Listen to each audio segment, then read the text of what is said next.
Permíteme, Rubén, poner un audio en el cual el presidente López Obrador habla sobre estrategia de seguridad con Estados Unidos. Escuchemos. Pues sí hace falta la cooperación, pero con respeto a la soberanía de cada país. No deben funcionarios de otros países opinar sobre asuntos internos que solo corresponden a nuestro gobierno. Es hasta de mal gusto hacerlo. Bien, pues estas son las palabras del presidente López Obrador. ¿Cuál es el contexto? ¿Qué te sugiere estas palabras y lo que las ha generado, Rubén Luengas? Mira, mi estimado Julio, es un tema que a mí me ha ocupado desde hace muchísimo tiempo, porque tú recuerdas cuando le impusieron a México la iniciativa Mérida, cuando era todavía presidente electo Felipe Calderón. Electo, claro, entre comillas, de la manera en que llegó Felipe Calderón al poder, que todavía se atreven a decir que no hubo fraude, etcétera. Para empezar, la intervención del presidente Fox, ¿verdad? Claro. Fue fraudulenta desde el poder. Bueno, esta imposición de la iniciativa Mérida, tú lo sabes perfectamente bien, pero pues aquí se lo comentamos a la audiencia, buscaron un paralelismo con el Plan Colombia. El Plan Colombia impuesto por los Estados Unidos con la complicidad de la élite colombiana y del gobierno colombiano. Antes habíamos tenido de esta iniciativa Mérida con el señor Vicente Fox algo que se acordó en Waco, en Texas, en marzo del 2005, con Martins de Canadá, Bush de los Estados Unidos y el señor Fox. Tengo entendido que no hubo una firma como tal, pero acordaron la Alianza para la Seguridad y la Prosperidad de América del Norte.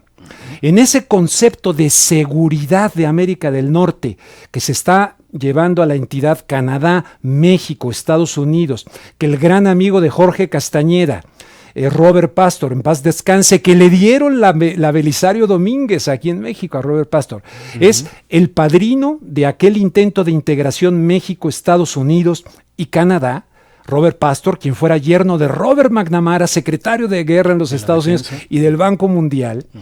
Entonces, esto viene desde hace mucho tiempo para atrás, aparejado con el Tratado de Libre Comercio, y si me apuras, desde que Miguel de la Madrid nos metió al Acuerdo General de Aranceles y Comercio, el GATT, para integrar a México a esta, y de acuerdo con Robert Pastor, y no es teoría de la conspiración, se llegaría algún día incluso a buscar el establecimiento de una moneda única en aquel entonces. Surgió de Canadá el tema del amero, teorías de la conspiración, etcétera, pero te estoy hablando de todo lo económico, y en el concepto de seguridad, en esto del ASPAN, estaba incluida la cuestión energética, que es muy importante, y por lo tanto estaba contemplado la entrega de la subordinación, no ninguna cooperación, la subordinación de México al criterio de seguridad, ¿no? Y al tutelaje económico de los Estados Unidos de Norteamérica. El presidente Andrés Manuel López Obrador, desde varias campañas anteriores, cuando yo lo entrevisté en Los Ángeles sobre el tema concretamente de estado de seguridad y tal, no queremos iniciativas Méridas, queremos apoyos financieros, y desde entonces hablaba para cambiar de raíz el problema, atacarlo en sus causas y no atacarlo en sus efectos. Sin embargo, pues ahora no sé cómo le va a hacer, porque nuestra economía y muchísimas otras cosas están, ahora sí que parafraseando a Francisco Franco, todo quedó atado y bien atado.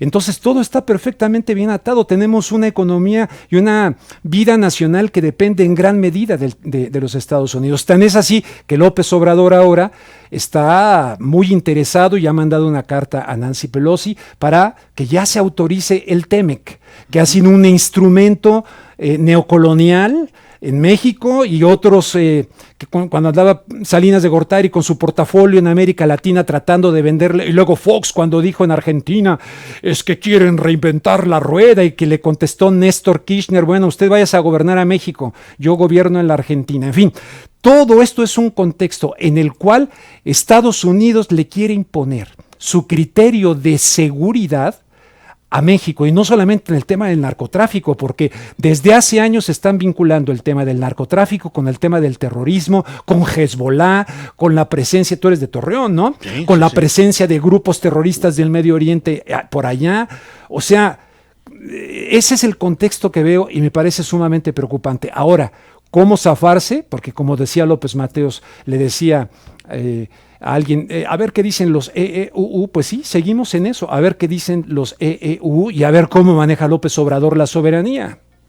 Claro, que ese es parte de los asuntos en los cuales seguimos entrampados con esa dependencia y con esa relación pues tan envenenada y la dependencia completa que tenemos. La dependencia completa que tenemos, ¿no? Así y es. Se supone que López Obrador, al querer enfrentar, aquí te decía la otra vez Ernesto Ledesma, yo coincido con él, te decía, él no está enfrentando el neoliberalismo, lo está capoteando. Yo creo es eso, que lo está capoteando.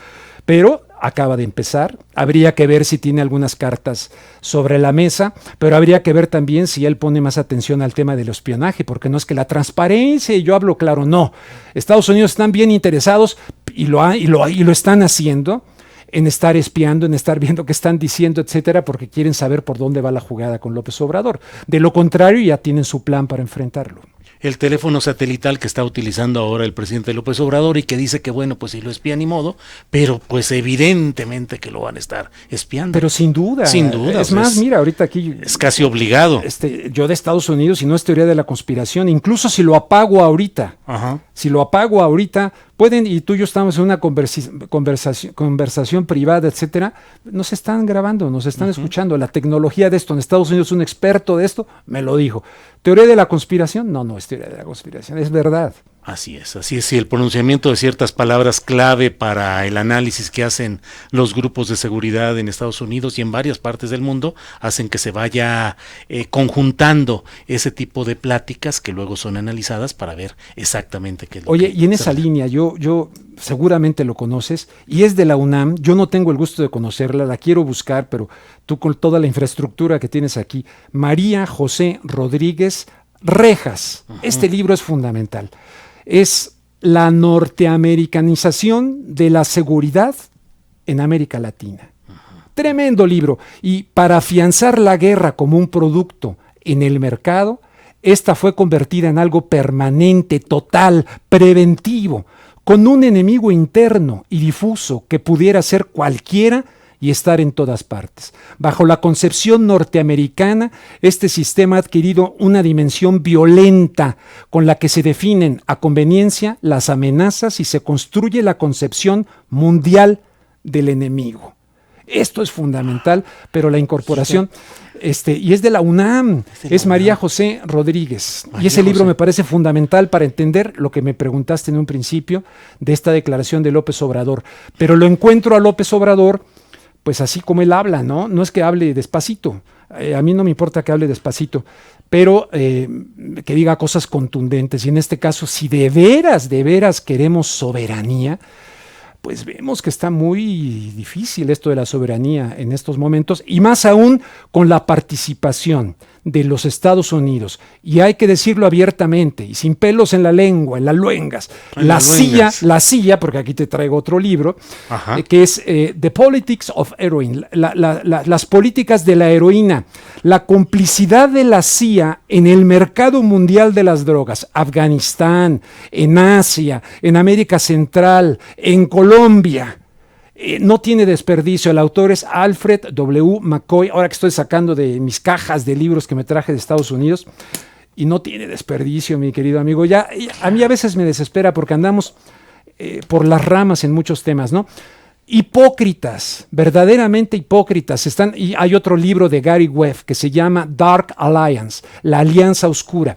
Este hombre que empezó a descubrir todos los asuntos del Irán Contras y de drogar incluso en los barrios pobres de Los Ángeles a los mexicanos, a los afroamericanos, para financiar el escándalo de los Irán Contras, que también tiene que ver con lo de Rafael Caro Quintero y el asesinato de Kiki Camarena. Vamos precisamente a pedirle ahora al corresponsal del Grupo Radio Centro en Estados Unidos, en Washington, a Jesús Esquivel, que nos dé su punto de vista de cómo... Un fuerte abrazo a Jesús. Claro. Jesús, buenas tardes. Buenas tardes, Julio. Jesús, pues estamos aquí, Rubén Luengas y tu servidor, en primer lugar enviándote saludo afectuoso y en segundo lugar preguntándote cómo está todo este asunto del Tratado de Libre Comercio, el atorón en su aprobación o no, el asunto de los bienes de Caro Quintero. ¿Qué está pasando? ¿Qué es lo que está sucediendo por allá, Jesús Esquivel? Pues mira, sobre el famoso TEMEC, pareciera que ya se está ventilando la posibilidad de que sea en noviembre, a finales de ese mes, cuando la Cámara de Representantes, encabezado por Nancy Pelosi, permita que se someta a votación, y esto es gracias al cabildeo que de manera efectiva ha venido haciendo el gobierno mexicano en manos de Marta Bárcena, la embajadora mexicana en Washington, y no es que le esté echando una paloma, Julio, yo no estoy acostumbrado a eso con ningún funcionario. La verdad es que Marta ha sabido hacer muy bien su trabajo. En lugar de acercarse a la Casa Blanca, que es tan hipócrita, lo ha hecho con el Congreso, que es en donde toman la última palabra sobre medidas que necesitan la votación legislativa. Y al parecer, pese a que los demócratas en un principio se oponían a ratificar el TEMEC por darle una victoria política a Donald Trump, ahora están dispuestos a sacar este proyecto por intereses de la economía de los Estados Unidos. Si esto ocurre en noviembre, antes de febrero, cuando inicie ya de entrada y de lleno el proceso electoral de los Estados Unidos, en el Senado no tendrá ningún problema para ser también confirmado, debido a que dominan ahí los republicanos, Julio. Rubén. Sí, Jesús Esquivel, te saludo acá desde la Ciudad de México, un fuerte abrazo, y me ofrece la oportunidad de hacerte una pregunta aquí, Julio Astillero. Tú sabes que ayer Richard Glenn, subsecretario adjunto del Buró de Asuntos Antinarcóticos y Aplicación de la Ley del Departamento de Estado, criticó lo que está haciendo México y presionando a México para que haga esfuerzos mayores para combatir a los cárteles del narcotráfico, pero él también, tengo entendido que es demócrata, ¿no? Y él decía que estaría dispuesto a ofrecer obstáculos para que los demócratas tampoco votaran a favor del TEMEC en función de lo que consideran que no se está haciendo suficientemente bien, que es la lucha, y a partir de los acontecimientos de Culiacán. ¿Qué nos podrías comentar acerca de esto que evidentemente me parece, pues después de la llamada de Donald Trump, donde llama para solidarizarse, resulta que Richard Glenn, quien estuvo metido de lleno en la política de la iniciativa Mérida, tengo entendido que a partir del 2011, de lleno en la iniciativa Mérida, pues quiere que se homologue los criterios de seguridad y de lucha en contra del narcotráfico, con todas sus contradicciones, a los criterios estadounidenses, o sea, no cooperación, como dice López Obrador, subordinación. A ver, en primer lugar, Nancy Pelosi es la que tiene la última palabra por en la supuesto. Cámara de Representantes. No le están haciendo caso. Nunca se ha hablado del tema de combate a las drogas en relación con el comercio. Nancy Pelosi lo tiene muy claro, y es ahí donde el avance que se ha tenido en el cabildeo mexicano tiene que ver con las reformas laborales que ha hecho, los cambios, el gobierno de México. No le va a hacer Nancy Pelosi caso a un funcionario del Departamento de Estado, y menos un subsecretario de Estado adjunto. Uh-huh. Ahora, otra cosa, el tema aquí es muy claro, no es que haya criticado, haya dicho que desconocen el programa antinarcóticos de México, y eso es cierto. En la revista Proceso he estado publicando que desde que inició este gobierno no hay coordinación con las agencias federales de Estados Unidos que laboran en México. Y no es que tengan que ellos tener la mano, es que para combatir al narcotráfico y con lo ocurrido en Culiacán se requiere la participación de dos. En primer lugar, porque nos han demostrado a lo largo de los años que la narcocorrupción, que con eso no se entiende el crimen organizado, se requiere de la tecnología que tiene Estados Unidos. Te pongo un ejemplo, Rubén. ¿Cómo se logró que al Chapo se le declarara culpable? Con las grabaciones que a través del FBI consiguieron con Cristian Rodríguez, el técnico, como se le dijo, colombiano, que fue quien traicionó al Chapo y utilizó su mismo equipo para grabar al jefe de una fracción del cártel de Sinaloa. Para resumir, no tiene ninguna resonancia en el Capitolio con el TEMEC lo que está diciendo este funcionario. Bien, vamos a escuchar ahora lo que ha dicho también el presidente López Obrador referente al tema de los bienes de Rafael Caro Quintero. Vamos a escucharlo, Jesús, y te pedimos luego que nos hagas algún añadido de información o de contexto sobre este tema. Escuchemos, por favor. Sí, en todos estos bienes se va a procurar que se queden en México. Y en todos los casos se van a emprender juicios para que estos bienes no se trasladen, o los recursos que significan estos bienes, el dinero que signifiquen estos bienes, no se fugue de México, que no se vaya de México. Bien, pues esto es lo que ha dicho el presidente López Obrador respecto a esta pretensión de que bienes de Caro Quintero puedan ser absorbidos por el gobierno de Estados Unidos. ¿Qué añades o qué contexto tenemos para esto, Jesús Esquivel? Mira, esclarecer que está vigente un acuerdo bilateral que tiene que ver con las confiscaciones a narcotraficantes o a criminales significativos, como establece el Acta Kingpin. Y bajo ese compromiso vigente, si Estados Unidos confisca algo en territorio bajo su jurisdicción de un criminal asociado con encauzamientos judiciales en México, se reparten el 50% de la confiscación.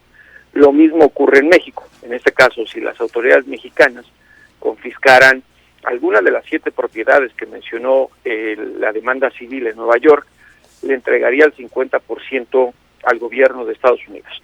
Pero deja darte un contexto y rápido.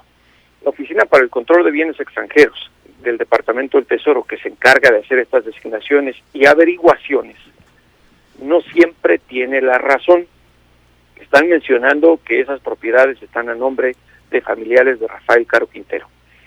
Siempre publicamos en los medios de comunicación mexicanos cuando se da una lista de bienes que quieren o que señalan como frente para el lavado de dinero del narcotráfico. La OFAC ha cometido muchísimos errores, en el caso de México, de Colombia, de Europa, y también la OFAC por obligación publica las ocasiones en que casi le dicen a los negocios que señalaron: una disculpa, es que pensamos que, pero otra cosa, también los dueños de estos negocios tienen el derecho a utilizar, en este caso, los recursos legales en México para litigar lo que quiere Estados Unidos. Y lo que pasa es que se pensó que como se publicó en Nueva York, en una corte, iba a llegar a Estados Unidos y querer adjudicarse esas propiedades. Eso no funciona así. Hay un acuerdo bilateral. Ahora, recordemos que Caro Quintero es una espina clavada en el orgullo de la DEA por el asesinato de Kiki Camarena en 1985. Ofrecen una recompensa de $20 millones por información que conlleve al arresto de este narcotraficante. Pero eso tampoco es nuevo, Julio. Esto se dio a conocer a finales del sexenio de Enrique Peña Nieto, porque no han dejado de presionar al gobierno mexicano para que haga todo lo necesario y se ubique a Rafael Caro Quintero por el asesinato de Kiki. Lo de las confiscaciones, México se tiene que ajustar, y lo mismo Estados Unidos, a un acuerdo vigente. Bien, Rubén Luengas. Bueno, querrán presionar mucho, pero así suena como que qué barbaridad, son totalmente inocentes allá en Estados Unidos, la DEA, la CIA, etcétera. Y hay que decirlo claramente, ha habido testimonios de expilotos de la CIA que incluso dicen que Caro Quintero fue asesinado por la propia CIA porque había descubierto los tentáculos de Oliver North justamente en el escándalo de los Irán-Contras.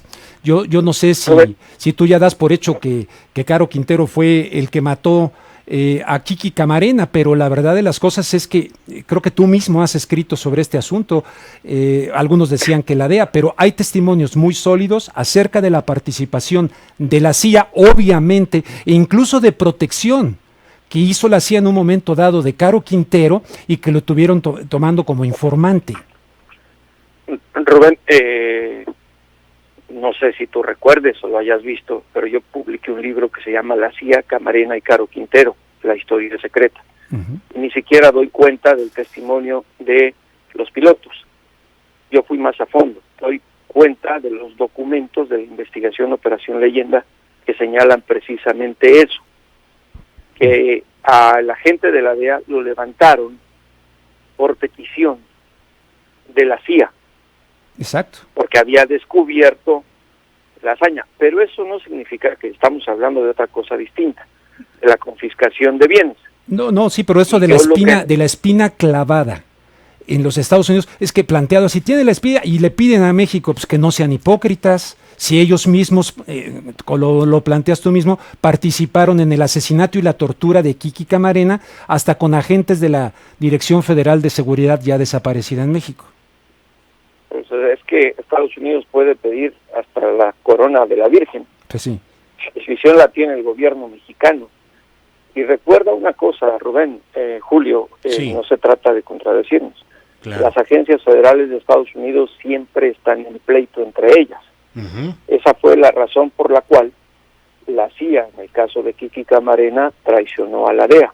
Uh-huh. A Héctor B. Reyes, el encargado de Operación Leyenda, de esa investigación, que lo entrevisté en muchas ocasiones, y que además tiene grabaciones clave para esto, uh-huh. los famosos 3 cassettes que se perdieron, exhibe perfectamente esa doble moral. Pero una cosa, y hay que dejarlo muy en claro, una cosa son los intereses políticos de la CIA, que recibe órdenes directas de la presidencia, y otras son los intereses en materia judicial del gobierno de Estados Unidos, y ahí son totalmente diferentes la CIA y la DEA, y eso está muy claro, no solo en México, en otros países. América Latina es un ejemplo claro de ello. Pero yo reitero, la decisión, la última palabra de esto, en este caso la tiene México. El problema también es que nos dicen públicamente una cosa y hacen otra. López Obrador efectivamente habla del respeto a la soberanía. Nuestra Constitución prohíbe a agentes extranjeros portar armas cuando operan en México. Todos los agentes de la DEA, de la CIA, US Marshal, CBP y el que quieras, todos portan armas en México y el gobierno mexicano no hace nada para detenerlo. Recordarás el incidente de la balacera en la carretera Cuernavaca. Sí, donde muere la gente. Cuando esos... Sí. Entonces, no, tampoco hay que verlo de un solo lado. Me parece que el trabajo de nosotros, los informadores, es presentar ambos lados de la moneda y no olvidarnos de una realidad. La situación de la criminalidad depende mucho de la falta de decisión que ha tenido Estados Unidos para afrontar un grave problema de salud pública y educación, que es prevenir el consumo y demanda de drogas. Muy bien, Jesús Esquivel, con aprecio como siempre por tu trabajo como reportero, como corresponsal y como escritor, que has abundado, ya has explorado, ya has puntualizado muchos de estos aspectos de la relación siempre difícil entre México y Estados Unidos y sus diferentes vertientes. Rubén Luengas y yo te mandamos te mando un fuerte abrazo, Jesús. Gracias, Jesús. Abrazo a los dos. Hasta luego. Gracias, hasta luego. Siempre va a ayudar a esclarecer. Yo nomás abonar esto. Sí. No solamente, como te lo acabo de decir en este libro, no solamente del problema de salud, porque los quieren presentar normalmente como que son los que consumen. Uh-huh. Y no, ¿a poco la droga llega allá y se mete en patitas? Hay cárteles, hay organizaciones. Claro. Viví 18 años allá y claro, poco a poco puedo ir sacando información de la que tengo por ahí, pero pues es muy delicada. Pero una vez entrevisté a Joe Arpaio, el sheriff Joe Arpaio, el de famoso, Maricopa, sí, de Arizona. Bueno, él fue de la DEA en México. Uh-huh. Lo entrevisté y lo tengo grabado, eso lo tiene Telemundo. Y él me dice ahí, en México yo daba las órdenes de cómo se debía. Yo hablaba y me daba nombres. Me habló de Pedro Ojeda Paullada, fue procurador. Sí, fue porque yo le daba las órdenes, me dijo él, a Pedro Ojeda Paullada. Yo le decía que se tenía que hacer en México. Así me dijo yo, Arpaio.